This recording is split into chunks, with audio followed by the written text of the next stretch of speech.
Hey family, welcome back to my channel. I am your girl, Shea Daladan. You can call me Shea, you can call me Daladan. Just remember, here on this channel, mutual respect goes a long way.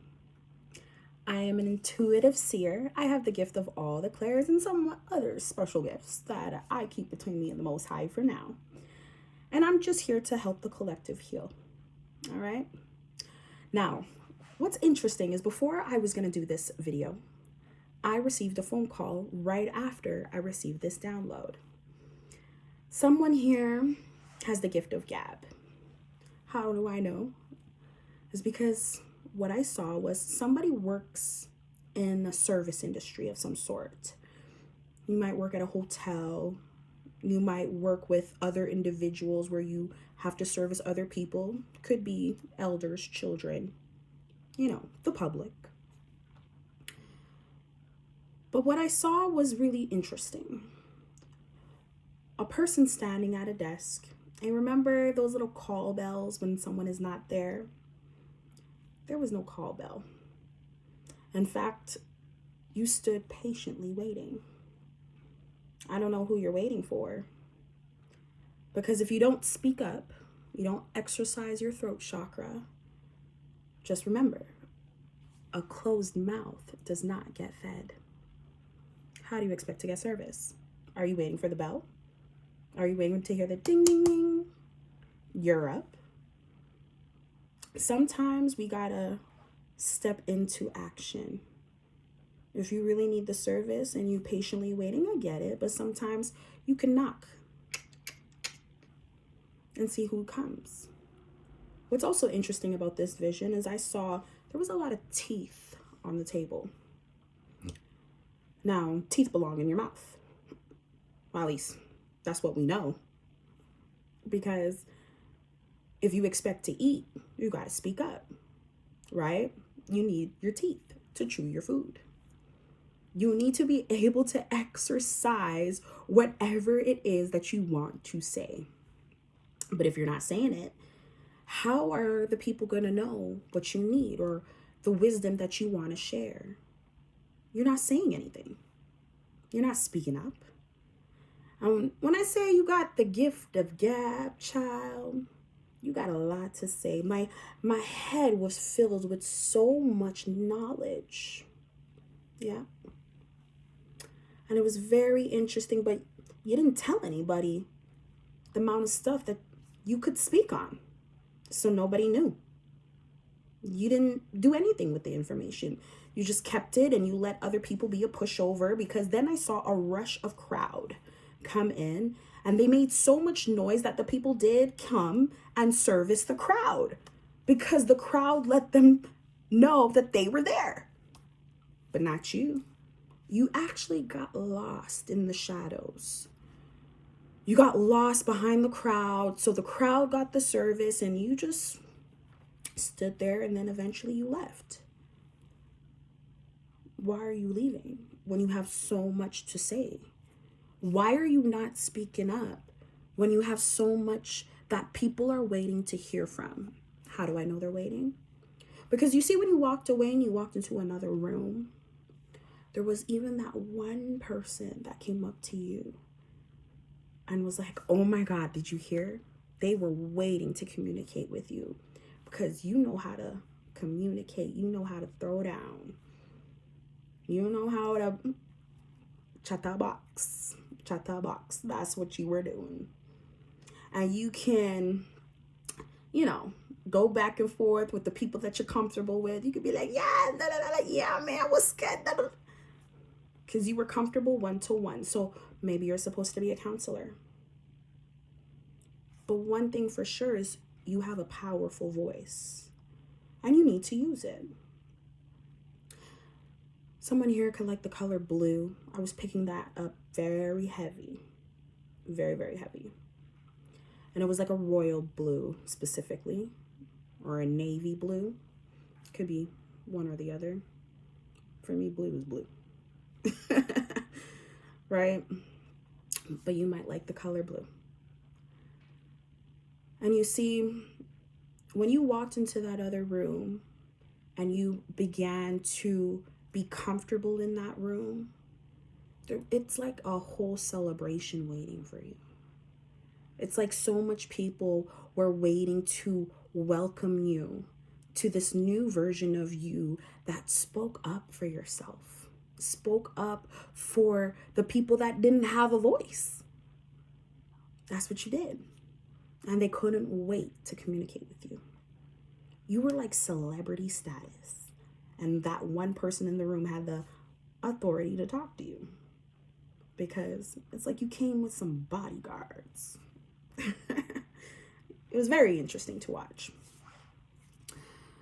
Another part of this message here is that if you're not into public speaking, because that is a lot of fear for a lot of people. Public speaking is the number one fear for many people. But there was another part of this message that I picked up for someone here today. And this part of the message was, somebody wants to talk to you. Yes, they do. To the point where someone wrote a message and they just left it hanging in the air. That's what I saw. The message was hanging in the air. And then someone was like, oh my God, did you see the message that they wanted to send you? Did you see what they wrote? And what I picked up then was this person was expressing their feelings for you. They wanted to let you know how much they admire you. For some, maybe admiration is a weak word. Maybe it was a love letter. It felt like a love letter. But sometimes people express their gratitudes in different ways, right? So, but this person was shy. And this is somebody that you used to know. They just don't want to tell you how much they like you yet, right? This could be a friend from childhood.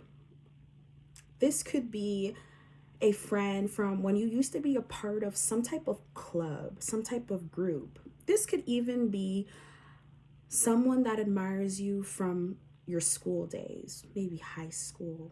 I picked up high school specifically. Some people have friendships that long. Some it might be since college. And, you know, some people, it might not even the same school that they went to with you. But they got a lot to tell you. They got a lot to express to you. They want to let you know what's good. Another part of my week was very synchronicity-like, you know, where a lot of people were talking to me about relationships, marriages, leaving marriages, gaining new marriages, having standards for their relationships. Very interesting conversations all week that I've been having. It was very strong. So maybe this could be you. It could go either or. Now, keep in mind, I'm not telling you that you got to go and talk to this person and give them the time of day, especially if this person hurts you and you're just not ready to rekindle anything, or if you're not ready to get back into this situation with this specific person, if it is an old flame that you left. That's not what I'm saying. But you do got to get in touch with how you feel. But keep in mind, sometimes certain relationships we must learn to let go.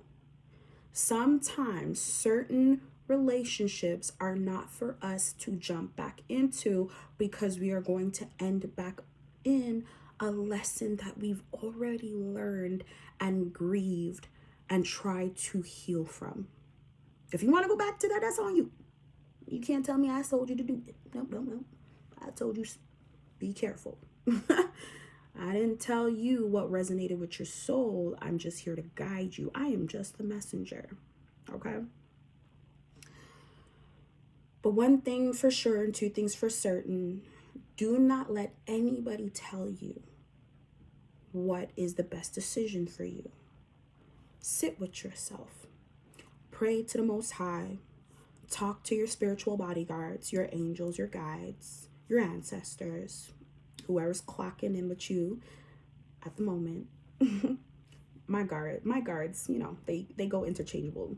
It could be my grandma one day, and it could be my angel another day, and it could be another spiritual guide another day, right?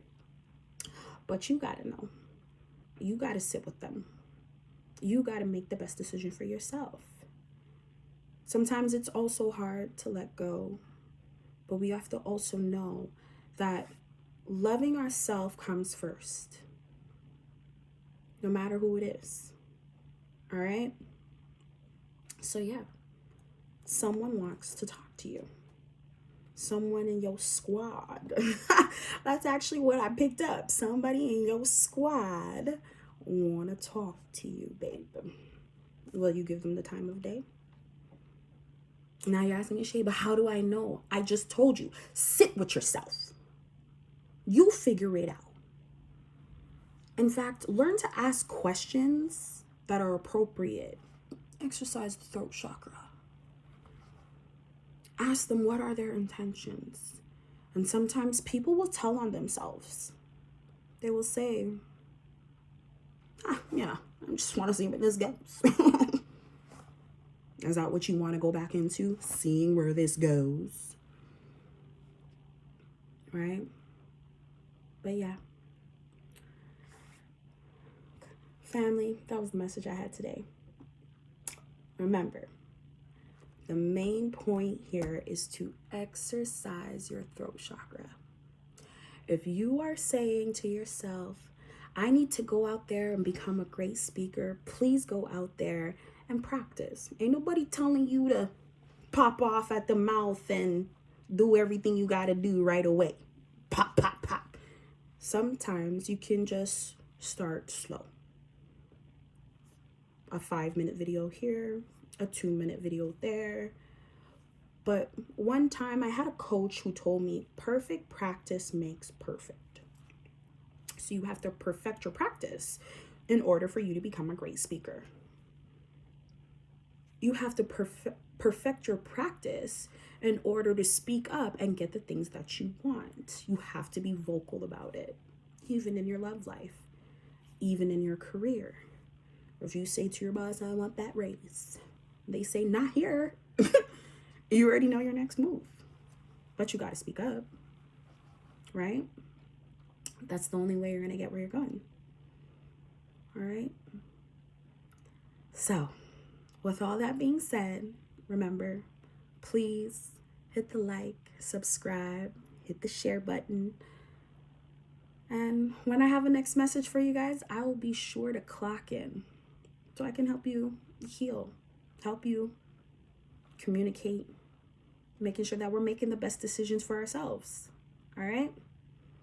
If this message resonated with you, if you co-sign, or if you just feel some type of good vibration and saying, you know what Shea said makes sense. That's why she the dollar down. She gonna help me get to the bag, baby. Please drop some red hearts in the comment. Drop, that speech. Say, I have the voice of creation. Type that in the chat. All right? Because remember, a closed mouth does not get fed. Have a wonderful moment of your life.